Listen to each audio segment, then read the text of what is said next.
الله لا إله إلا هو له الأسماء الحسنى. Ustaz, itu kan kisahnya Nabi Nuh, Ustaz. Sekarang nggak mungkin ada kayak gitu. Siapa bilang? Ana bawakan di situ kisah nyata kejadian pada tahun 1955. Kalau kemarin kita dengar di Banjarnegara ada kasus apa?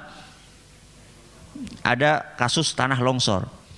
Ini lebih dahsyat dari tanah longsor. Kejadian di sebuah dukuh namanya Dukuh Legetang. Itu di komplek Dieng. Dukuh itu apa ya? Dukuh itu bukan makanan, bukan. Dukuh itu apa? Bukan desa. Dukuh itu dusun. Dusun itu RW. Ya, RW. Jadi kampung kemudian dibagi-bagi lagi dukuh. Ya. Dukuh namanya dukuh apa tadi? Legetang. Dukuh ini ya terkenal sangat subur tanahnya. Sehingga penghasilan penduduknya luar biasa dari sayur-sayuran. Rata-rata mereka orang-orang yang kaya-kaya. Setiap tahun panen.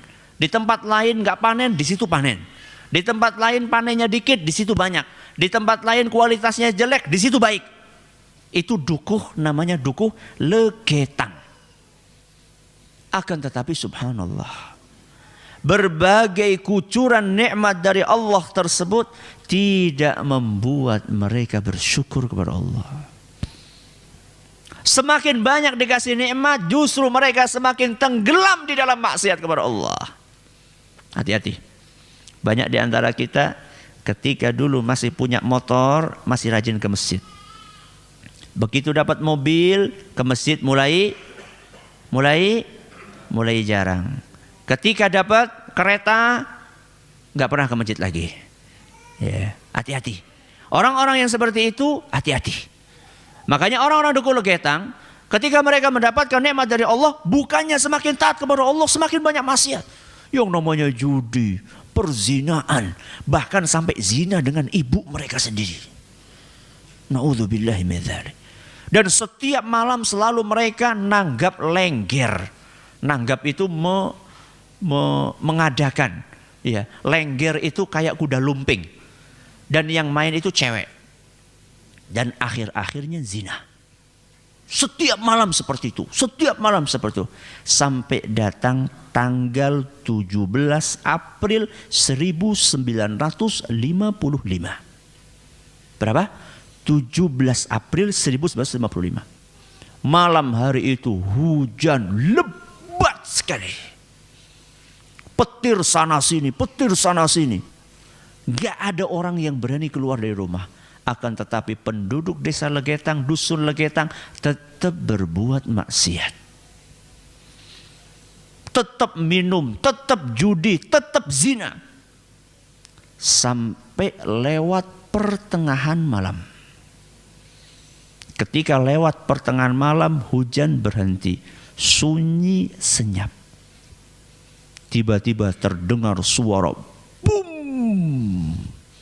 Suara yang keras sekali seperti suara bom. Suara itu terdengar oleh dusun-dusun yang ada di sekeliling dusun Legetang. Tapi nggak ada satupun yang berani keluar.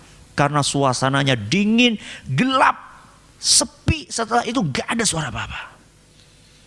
Baru keesokan harinya, orang-orang yang ada di sekeliling dusun Legetang keluar dari rumah. Mereka ngelihat ada sebuah gunung. Namanya Gunung Pengamun-amun. Ternyata gunung itu sudah separuh nggak ada. Separuhnya gunung nggak ada. Mereka, gunung hilang kemana ini? Gak ada separuh. Kemudian mereka lebih kaget lagi ketika gunung yang separuh itu sudah pindah di atas dusun Legetang. Bukan longsor. Kenapa bukan longsor? Karena Gunung Pengamun-amun ke bawah kayak gini ada lembah. Ada lembah, kemudian di sini ada dusunnya. Lembah ini, sungai ini sama sekali tidak ada longsorannya. Berarti gunung itu diapain? Potong, diangkat. Siapa yang bisa ngangkat itu? Allah Subhanahu wa ta'ala.